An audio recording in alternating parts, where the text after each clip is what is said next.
are a principle of his pastimes.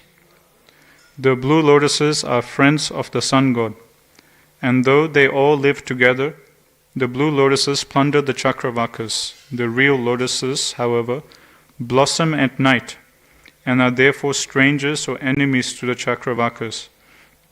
Yet in Krishna's pastimes, the red lotuses, which are the hands of the gopis, protect their Chakravaka breasts.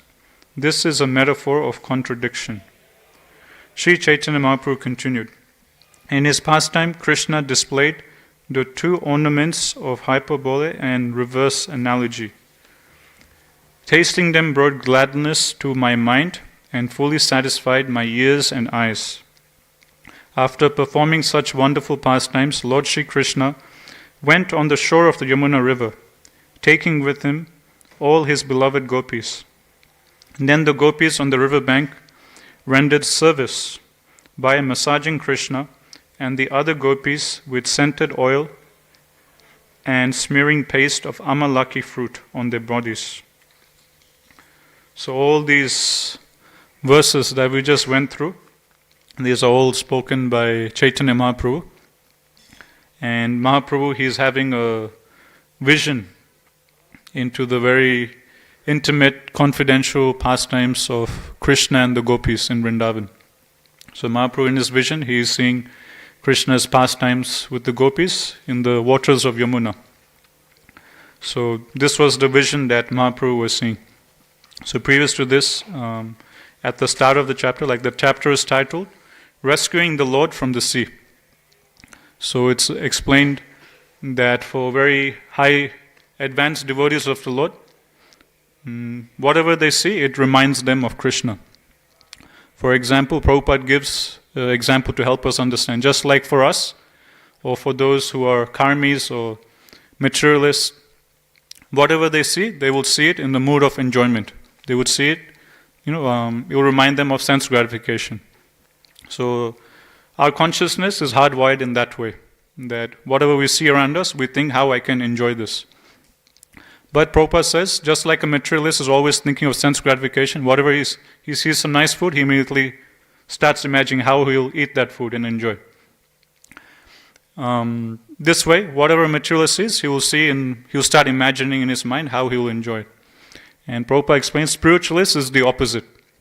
Whatever around himself or herself a spiritualist sees, he will immediately think of Krishna. It will immediately remind him of Krishna, and he will immediately think how I can use this in Krishna's service to satisfy Krishna.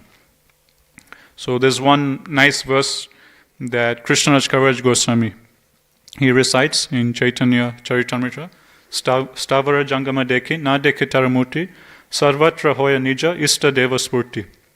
So Krishnaraj Kaviraj Goswami, he is explaining that for a highly advanced devotee of the Lord,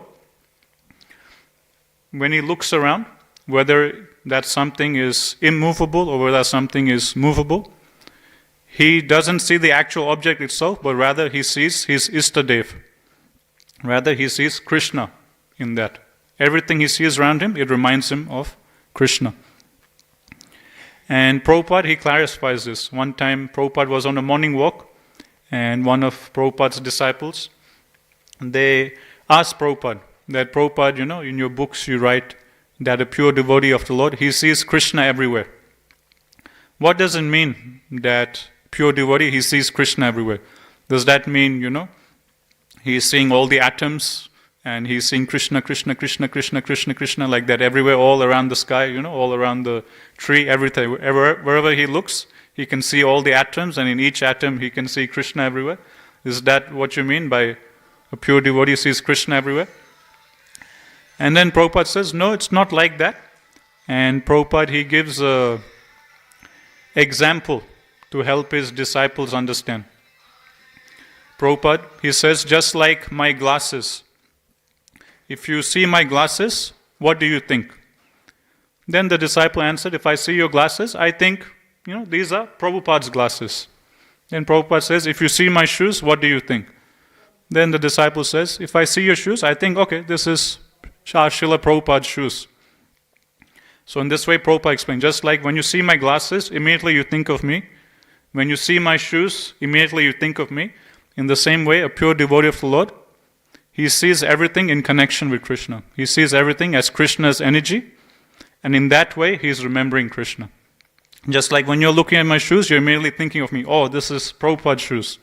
Just like when you're looking at my glasses, immediately you're thinking of me, oh, this is Prabhupada's glasses. In the same way, when a pure devotee he looks around, he sees everything in connection with Krishna. Okay, this is, Krishna's creation. This beauty in nature is coming from Krishna. These are all, Krishna's devotees. I need to serve them. Like this, he sees everything in connection with Krishna. So this way, Prabhupada explains how a pure devotee, he sees Krishna everywhere. But in this instance, we're seeing Chaitanya Mahaprabhu displaying even higher ecstasy, wherein he's actually seeing, small things are immediately reminding him of Krishna. And that memory or that concentration on Krishna is so intense that he immediately goes into trance. For example, when Chaitanya Mahaprabhu will be going in a garden, he immediately see a tree, and the trunk of the tree will be darkish in color, right? Dark brown, blackish in color. So Mahaprabhu, he'll be going, and he will just see a tree, darkish in color, and just by seeing the dark color of the tree trunk, it immediately will remind him of Krishna.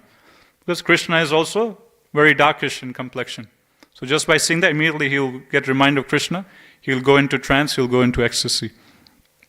And another pastime, Mahaprabhu is going along the sandbanks of the ocean, and when he's seeing a big sand dune, immediately he's reminded of Govardhan Hill.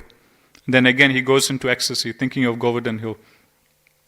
And in this chapter we're seeing how Mahaprabhu, by seeing the ocean, the waters of the ocean, immediately he's reminded of Yamuna. And thinking the ocean of Jagannath Puri to be Yamuna, Mahaprabhu, he's diving deep into the ocean, thinking this is Yamuna, where Krishna, he performed all of his confidential pastimes. And as Mahaprabhu is in ecstasy, thinking this to be Yamuna, he is in his trance, in his ecstasy, he is seeing all the confidential pastimes of Krishna and the gopis in Yamuna. Now what he was seeing in his ecstasy, he is now narrating to all of his devotees that this was what I was seeing. Krishna and the gopis there in the water, they were having water sports, so on and so forth. And in some of these verses we saw the special mention of Srimati Radharani, whose appearance day we were celebrating yesterday. So she is said to be the crest jewel of all the gopis. So there is unlimited gopis, but Srimati Radharani, she is the topmost. In fact, it is said that she is the original gopi. In the Shastras it is explained that Srimati Radharani, she manifests herself from the left side of Krishna. That's why we'll always see Srimati Radharani or Lakshmi Devi, she'll always be standing on the left side of Krishna, or Vishnu, or Lord Ramachandra, so on and so forth.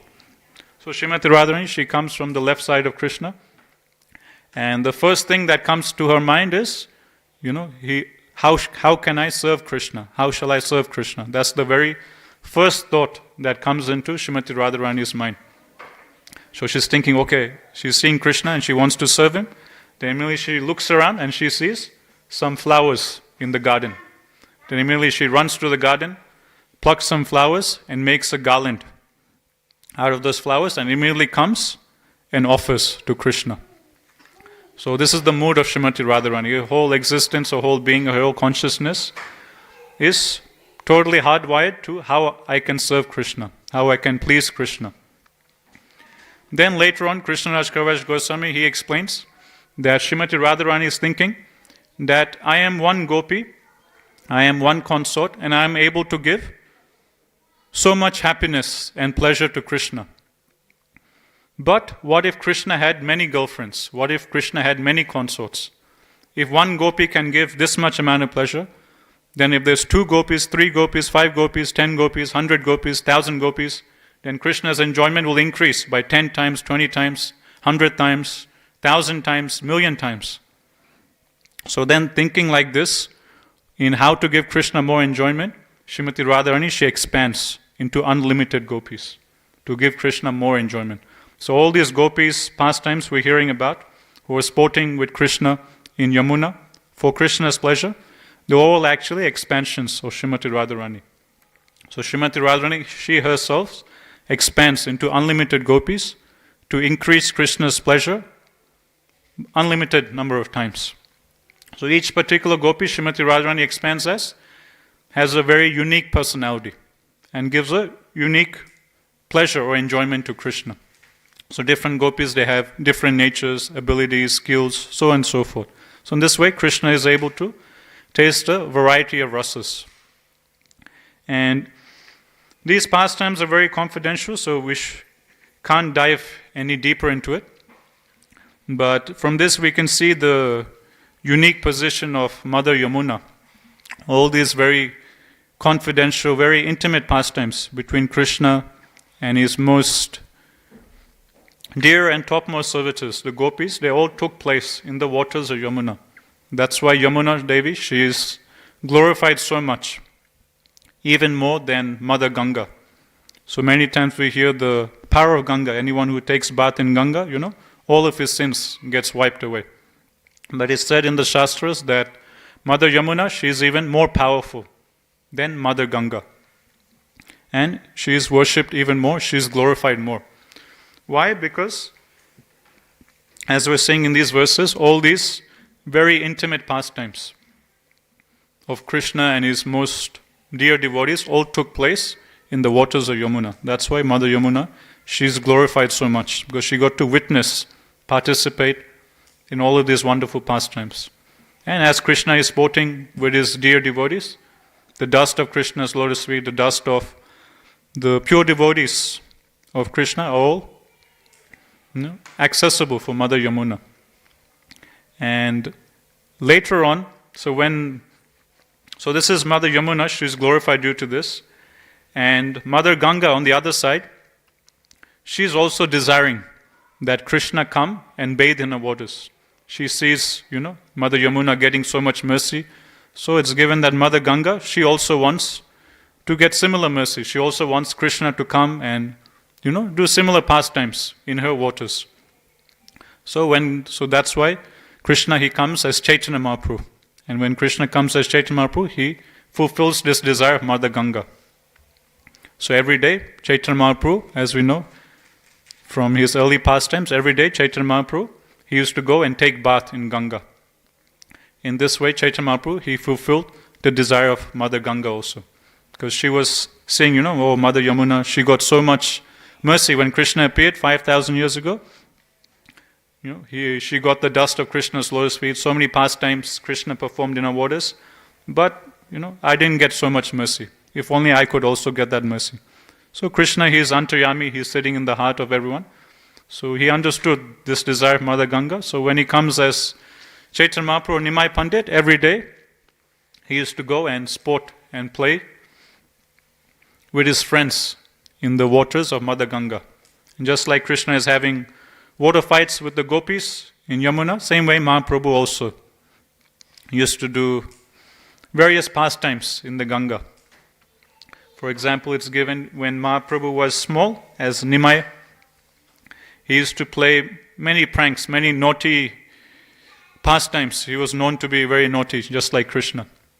And what he used to do, the different sages and brahmanas, they used to go in Ganga and they would be taking bath or doing the Gayatri underwater in Ganga.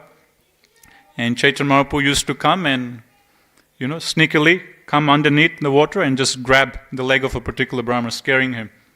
Or he would come and pull the shika of certain brahmanas. The brahmanas will be chanting Gayatri and suddenly, someone will pull their shikas. And then those brahmanas will cry out and curse Nimai Pandit. And then when the brahmanas, they would go to take bath, they would take off, their dhoti and kurta, get into a gamcha and then go into the water. So on the shore of Ganga were all the clothes of the different brahmanas.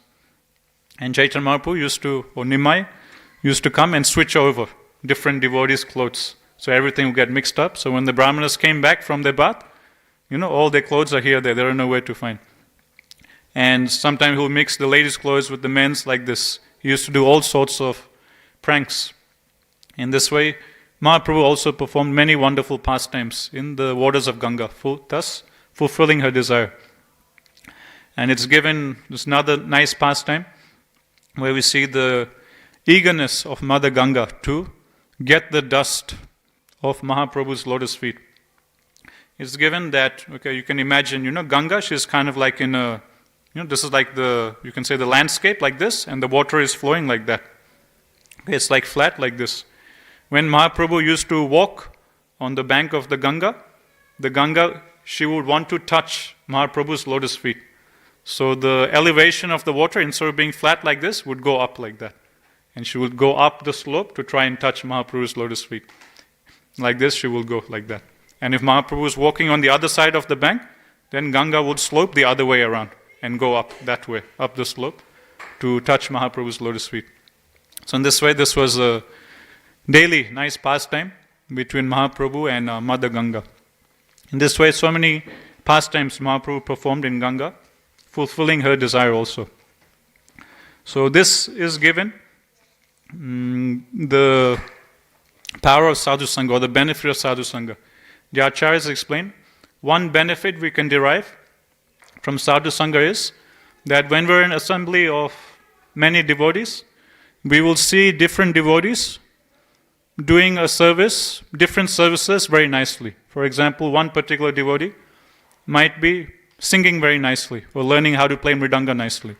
Then when we look at that devotee, we also appreciate that, and we also get inspired, and we also think, this devotee is singing very nicely. I wish I could also sing like this. I should also practice, learn some of the lyrics, and also sing for Radha Gopinath one day. Or we see one of the devotees in our sangha playing mridanga, starting to learn how to play mridanga, then we also get that desire to play mridanga. This devotee recently started learning mridanga, he's playing nicely. Maybe I should also learn mridanga, I can also, in my spare time learn, and I can also play. Or we see another devotee cooking some nice prasad and pleasing all the Vaishnavas. Then seeing this devotee pleasing so many Vaishnavas by his wonderful cooking, we also start developing that desire, that I wish, I could also cook like this. Maybe I should learn, this is a great opportunity to do some Vaishnava seva. So in this way, the acharyas explain that this is one of the benefits of sadhu sangha, which is when we're in the association of devotees, and when we see other devotees doing different services nicely, what will happen is that we will take inspiration and we will start developing spiritual desires. That this devotee is doing like this, let me also be like that, or let me also do this. In this way, we can cultivate newer and newer spiritual desires. And that's what we see with Mother Ganga and Yamuna.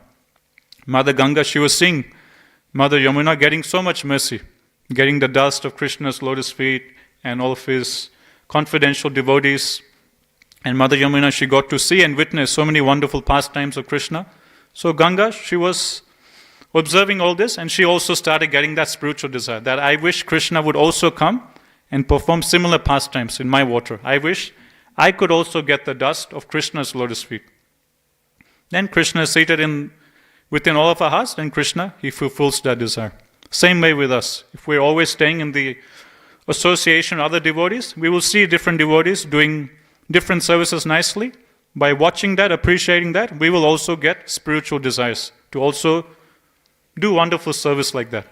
And when Krishna notices these spiritual desires sprouting up within the heart, then Krishna will fulfill all those spiritual desires.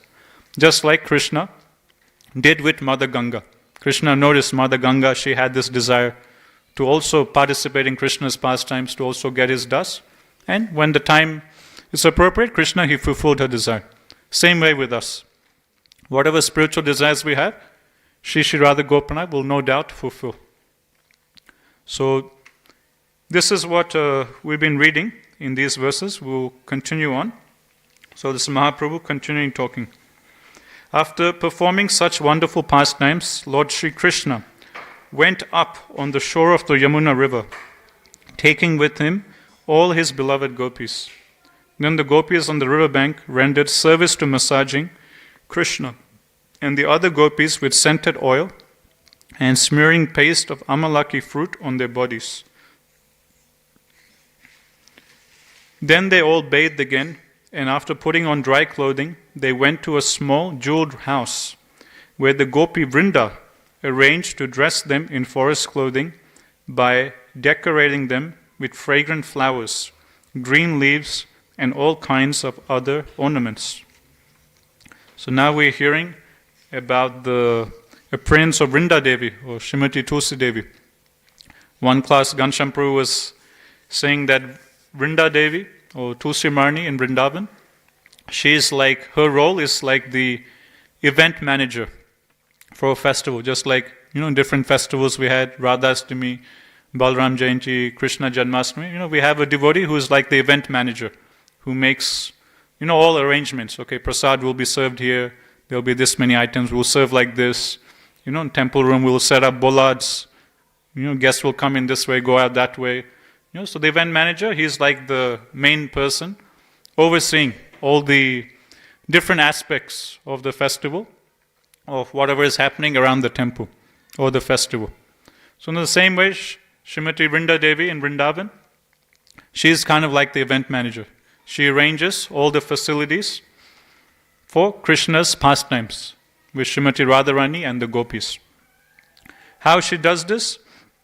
In some shastras explain that she has many millions of parrots, and these parrots are like Vrinda Devi's spies. They go fly in the sky and they see where everyone is, and they come and they give messages to Vrinda Devi.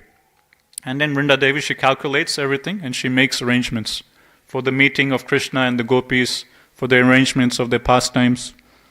And in this particular pastime, after the gopis and Krishna, they finish their water pastimes, they put on dry clothing, and then it's given here. Then they go to a small jeweled house, which has been arranged by Vrinda Devi. And not only has Vrinda Devi nicely decorated this jeweled house for the pastime of Krishna and the gopis, but she has also arranged fresh forest clothing for Krishna and the gopis by decorating them with fragrant flowers, green leaves, and all kinds of other ornaments. So in this way, Srimati Vrinda Devi, she assists in Krishna's pastimes with the other gopis. In Vrindavan, the trees and creepers are wonderful because throughout the entire year, they produce all kinds of fruits and flowers. The gopis and maidservants in the bowers of Vrindavan picked these fruits and flowers and brought them before Radha and Krishna. So unlike in this material world for us, different flowers or fruits, they have different seasons. Like mango only comes out during a certain time of the year. Other time of the year, when it's off season, very hard to get mango. If you get, it will be, very expensive.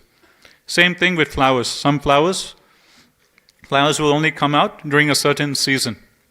Like we have few frangipani trees in our garden, in our temple. Only a certain time during the year they would blossom. And then we would take those flowers, offer to Radha Gopinath. But other times during the year, there won't be a single flower on the frangipani tree. But here it's explained in Vrindavan, in the spiritual world, it's not like that. All the trees, they produce flowers throughout all the different seasons. So all times during the year, they would profusely give whatever fruits and flowers the inhabitants of Vrindavan want. So now the gopis are going and picking different fruits and flowers to offer to Shri Shri Radha Gopinath. The gopis peeled all the fruits and placed them together on large plates on a platform in the jeweled cottage. They arranged the fruit in orderly rows for eating, and in front of it they made a place to sit. So if you think about it, if you go through some of these verses, a lot of these things, there's very intimate dealings between Krishna and the gopis they're doing in Vrindavan. We're also doing for Shri Shri Radha Gopinath here also. We also have the same opportunity. For example, text 101, we're hearing about what Vrinda Devi does. It said there that the Gopi Vrinda arranged to dress them in forest clothing by decorating them with fragrant flowers, green leaves, and all kinds of other ornaments. So Srimati Vrinda Devi in Vrindavan, she decorates Shri Shri Radha Gopinath with very beautiful natural forest clothing with different flowers, green leaves and other beautiful ornaments and jewels. Same thing we're doing here also. Yesterday for Radhastami, we offered a beautiful flower dress for Shri Shri Radha Gopinath. So just like Vrinda Devi, she's making a forest dress for Srimati Radharani, same way. Yesterday our devotees made a flower dress for Srimati Radharani on her birthday or appearance day.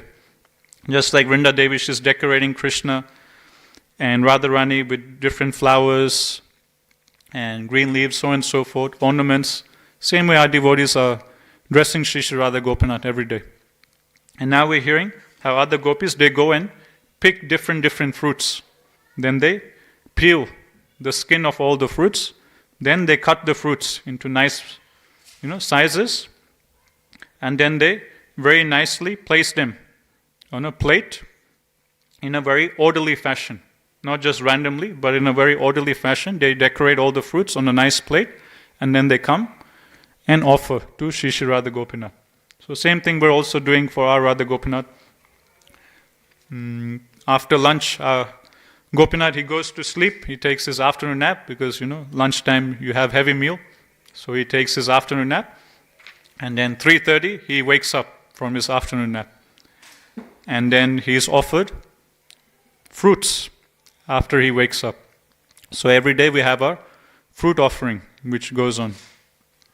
I think sometime between 3:30 to 4 o'clock. 4 o'clock is the Aarti. Just before Aarti, Shri Shri Radha Gopinath, they get a whole plate of different fruits and juice and some whipped cream. So same thing that the gopis are offering to Shri Shri Radha Gopinath, exact same thing we're also getting an opportunity to do every day for Shri Shri Radha Gopinath. So every day our Radha Gopinath also has fruit offering. So just like the gopis here, we're seeing they're peeling all the fruits, cutting them into nice sizes, and very nicely decorating the plate, in a very orderly fashion, putting different fruits in different arrangements and designs, and then coming and offering. Same thing we also have an opportunity to do every day by the mercy of Srila Prabhupada. Text 104. Among the fruits, now there will be description given of all the different varieties of fruits that the gopis offered to Shri Shri Radha Gopinath. Among the fruits were many varieties of coconuts, mangoes, bananas, berries, jackfruits, dates, tangerines, oranges, blackberries, santaras, grapes, almonds, and all kinds of dried fruit. There were cantaloupes, shirikas, palm fruits, kesuras, water fruits, lotus fruits, bale fruits, pilus, pomegranates, and many others. Some of them are variously known in different places. But in Vrindavan, all of them are available. All of them are always available in so many thousands of varieties that no one can fully describe them. So here, if we go to Woolworths to buy some fruits, max we can find maybe 8-9 different types of fruits. That's the max we can find. But here we're hearing description in the spiritual world. There is thousands and thousands of varieties of different fruits. And the gopis, they go and pick all these thousands of different varieties of fruit. And you can imagine how big will that plate be, which they offer to Shri Shri Radha Gopinath. At home, Srimati Radharani had made various types of sweetmeats from milk and sugar, such as Ganga Jala, Amrita Keli, Piyusa Granti, Karpura Keli, Sarapuri, Amriti, Padma Chini, and Khanda Shiri Sara Vriksha. She had then brought them all for Krishna. When Krishna saw the very nice arrangement of food, he happily sat down and had a forest picnic. Shri Shri Radha Gopinath ki jai. Thank you. When Krishna saw the very nice arrangement of food, he happily sat down and had a forest picnic. Then, after Srimati Radharani and her gopi friends partook of the remnants, Radha and Krishna lay down together in the jeweled house. So just like with our fruit offering, along with fruits, we also offer our Radha Gopinath some milk sweets. So during fruit offering, we have to offer 5 different types of fruits, some fruit juice, whipped cream, and we also offer Radha Gopinath some burfis, which is basically condensed milk with some sugar. So same way we're seeing here, the gopis, they offered thousands of different varieties of fruits. Along with that, they offered different milk sweets, which were cooked by Srimati Radharani. And a whole list of different milk sweets are given here. So that's why cows are so important. Prabhupada explains, just by the milk of a cow, we can make thousands of different types of preparations, both sweet and savory. We can make paneer, yogurt, and just using those things, milk, paneer, yogurt, butter or ghee, we can make hundreds and thousands of varieties of bhoga to be offered to Shri Shri Radha Gopinath. And that's why Prabhupada, he used to say that cow milk is real miracle food. And Prabhupada especially says that if you take hot milk every day, then that milk will go and nourish our finer brain tissues. And when our finer brain tissues are nourished, then we can more easily access or understand the information which is given in the Shastras. Prabhupada specifically says to take hot milk. Prabhupada says if we take cold milk, then it will just go and become like fat. But if we take hot milk, Prabhupada says it should be sippable hot. If we take hot sippable milk, then Prabhupada says that milk will go and nourish our finer brain tissues. Some of the gopis fanned Radha and Krishna, others massaged their feet, and some fed them betel leaves to chew. When Radha and Krishna fell asleep, all the gopis also lay down. When I saw this, my mind was very happy. Suddenly all of you created a great tumult and picked me up and brought me back here. Where now is the river Yamuna? Where is Vrindavan? Where are Krishna and the gopis? You have broken my happy dream. So Mahaprabhu is describing to his associates that this is all what I was seeing in my dream, all these beautiful, water pastimes of Krishna and the gopis, how Krishna and the gopis were serving Shri Shri Radha Gopinath, arranging a beautiful plate of bhoga, all these wonderful things I was seeing in my meditation, but then suddenly you all came and make a huge sounds and you woke me up, Now where is Yamuna, where is Vrindavan, where is Krishna, where is the gopis? I can't see any of them anymore. So in this way, Chaitanya Mahaprabhu is, lovingly chastising his associates. Speaking in this way, Sri Chaitanya Mahaprabhu fully returned to external consciousness. Seeing Swarup Damodar Goswami, the Lord questioned him. Why have you brought me here? He asked. Then Swarup Damodar answered him. You mistook the sea for the Yamuna river, he said, and you jumped into it. You have been carried this far by the waves of the sea. So now Swarup Damodar, he's explaining everything to Mahaprabhu. Because Mahaprabhu, he doesn't know what has happened. He's just gone into his trance and now he's just snapped out of it. So now Swarup Damodar is explaining everything. That actually in your ecstasy, you thought the ocean to be Yamuna, and you dived into the ocean, and you got carried away by the waves, you became unconscious. Then, we had to bring you back. Like this, he tells the whole story to Mahaprabhu. This fisherman caught you in his net and rescued you from the water. Because of your touch, he is now mad with ecstatic love for Krishna. Throughout the night, we all walked about in search of you. After hearing from this fisherman, we came here and found you. While apparently unconscious, you witnessed the pastimes in Vrindavan. But when we saw you unconscious, we suffered great agony in our minds. When we chanted the holy name of Krishna, however, you came to semi-consciousness, and we have all been hearing you speak like a madman. Sri Chaitanya Mahaprabhu said, in my dream, I went to Vrindavan, where I saw Lord Krishna perform the rasa dance with all the gopis. After sporting in the water, Krishna enjoyed a picnic. I can understand that after seeing this, I must certainly have talked like a madman. Thereafter, Swarup Damodar Goswami had Lord Sri Chaitanya Mahaprabhu bathed in the sea, and then he very happily brought him back home.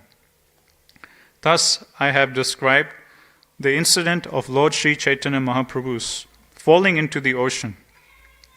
Anyone who listens to this pastime will certainly attain shelter at the lotus feet of Sri Chaitanya Mahaprabhu, praying at the lotus feet of Sri Rupa and Sri Raghunatha, always desiring their mercy. I, Krishna Das, narrate Sri Caitanya Caritamrta, following in their footsteps. Thus end the Bhaktivedanta purports to Sri Caitanya Caritamrta, Antya Leela, 18th chapter, describing Lord Sri Chaitanya Mahaprabhu's falling into the sea. So in this way, Sri Damodar Goswami, he explains everything to Mahaprabhu, that you had in ecstasy dived into the ocean, you got carried away, then this fisherman you see next to you, he caught you in his net. But because he came in touch with you, he also immediately went into ecstasy, and he also started acting like a madman in Krishna Prem. So you can see how powerful is the mercy of Mahaprabhu.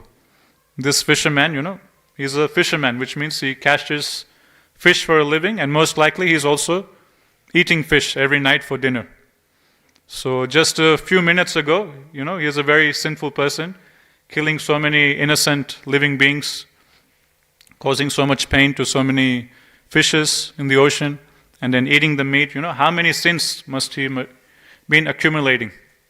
So his destination was to go to one of the hellish planets, as we hear in 5th canto Bhagavatam. Those who torture or cause pain to other living entities, there's a specific hell for them, where they will also have to suffer. So that was his predicament.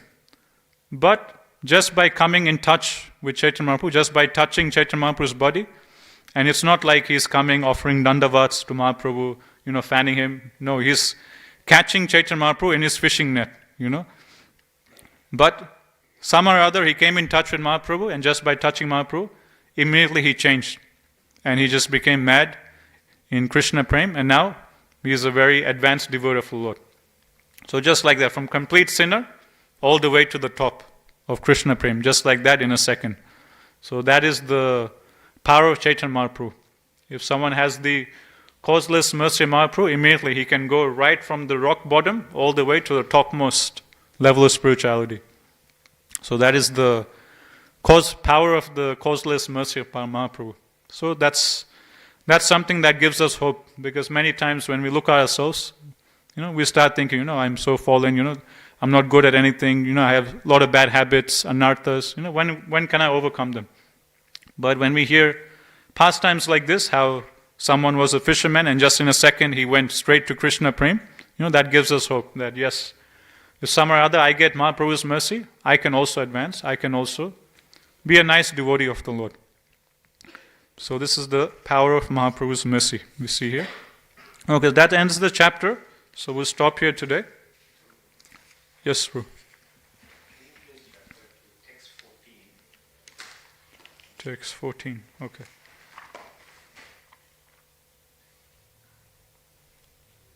Yes, Prabhu.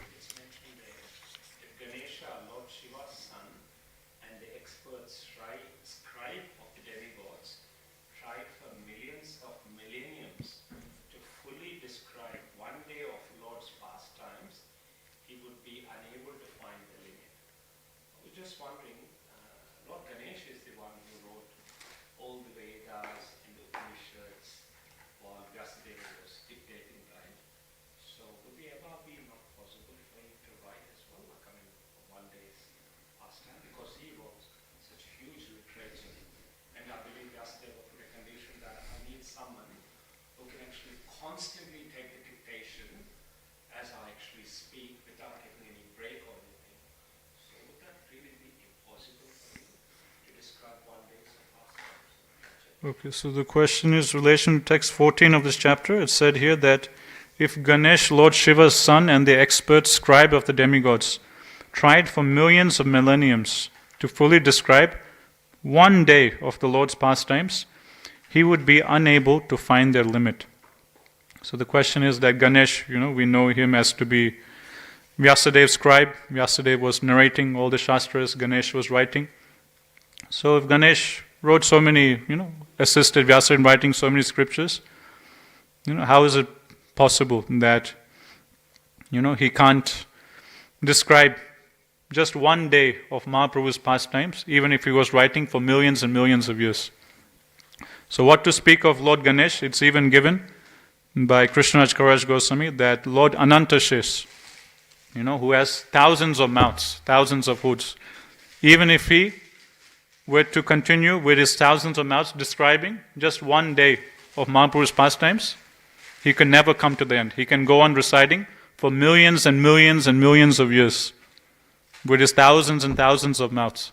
Still, even Anantashesh, our avatar of the Lord, even he can't describe just one day of Mahaprabhu's pastimes. So in this way, Krishnaraj Kaviraj Goswami, he is trying to help us understand that actually these pastimes of Mahaprabhu, actually they're unlimited. And we can just go on talking and discussing about these pastimes, forever. There is so much depth in these pastimes. It's hard for us to imagine, with our material senses, because material senses, mind, intelligence are limited. But we have to take it as it is.